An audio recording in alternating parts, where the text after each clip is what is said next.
Hey guys, your boy Onix, and today I'm going to be doing a review on a pretty cool controller. This is the HexGaming Blade Esports controller.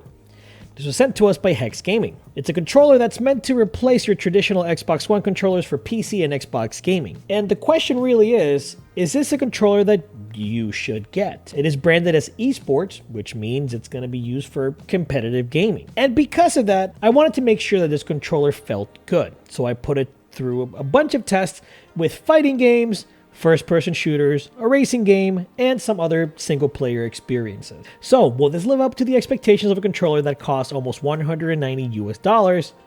Let's find out. TGR. Thanks to HexGaming for sending us this Blade controller. Since the controller is labeled for esports, like I mentioned before, I really wanted to test it out in different genres that would make the most use for such a device. So first, let's talk about the fighting games. I tested it out with Marvel vs. Capcom Infinite, Guilty Gear Xrd, and Power Rangers Battle for the Grid. In Marvel vs. Capcom Infinite and Power Rangers Battle for the Grid, all attacks and inputs felt responsive and accurate. I did not feel like I was hindered like my previous controller that I use for PC gaming, which is a basic Xbox One gamepad. The D-pad on that controller isn't the best, so I felt somewhat handicapped. With this HexGaming controller, the D-pad isn't entirely better, as you still have to input two commands, down and left or right, to enter the diagonal move, but it did feel better overall.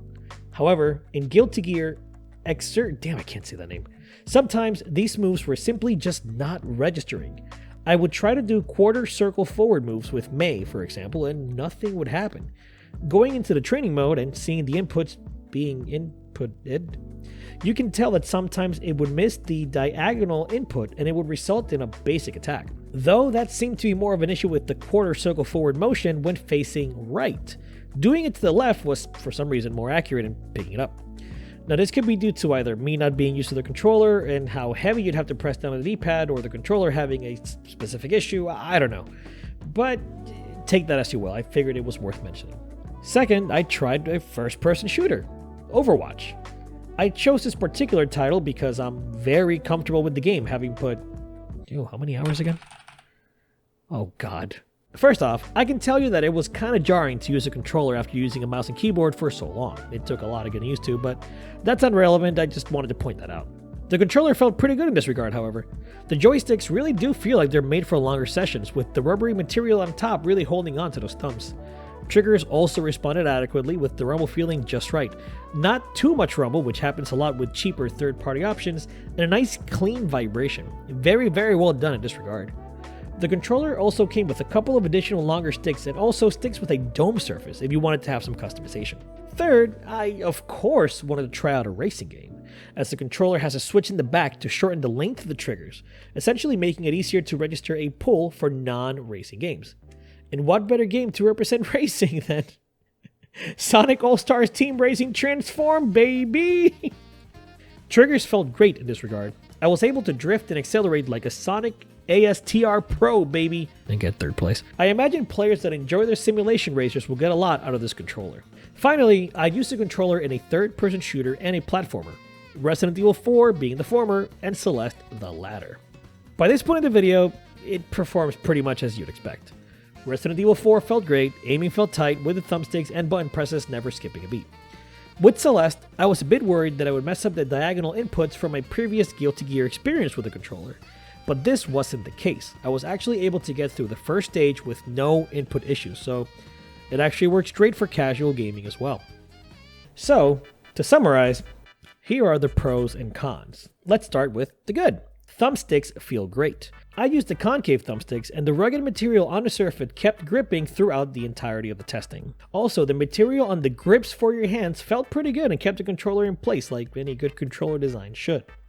Triggers have slightly longer surface area than what I'm used to, so it felt a lot easier to pull. It has a natural click to the D-pad and all the triggers, similar to the first-party Xbox controllers, so that's definitely a plus. Let's talk about some neutral things that I really didn't care for but didn't bother me either.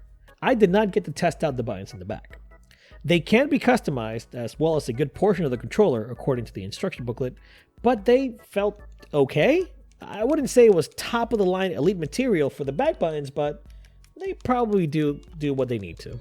The D-pad, triggers, and face buttons all have a matte surface, which gives it a fine-grained feel. I personally don't mind it, but I think I prefer gloss overall. Though the face buttons felt good and squishy and not cheap, they still don't feel entirely premium. And this is a premium price controller. Granted, I haven't used an Xbox Elite controller or a Series X controller, so this is only being directly compared to official Xbox One controllers. For cons, there's really only one. For the price you pay, this doesn't come with any batteries. And that kind of stinks. I wish this came with some form of rechargeable batteries for the asking price. Besides that though, it does feel a lot better than most third-party options I currently own, and will be my go-to controller whenever I play games on PC that do require a controller.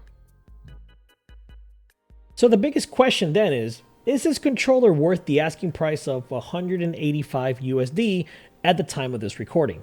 That is a lot of money for a single peripheral, of any kind. And personally, I would rather play a first-person shooter on a mouse and keyboard. But for fighting games that require a precise input and precise timing, this could be a good option. But that ultimately depends on you, and if you think the price of admission is just right. Thanks again to HexGaming for sending us this Blade controller. In the description, you'll find links to the Blade controller on Amazon, their official store on HexGaming.com, and their HexGaming Amazon store link. Feel free to look through their supplies and choose any that fit your needs.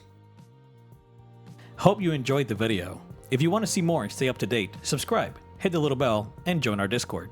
If you want to support the channel, please check out our Patreon or hit the join button below. As always, thanks for your support and thanks for watching.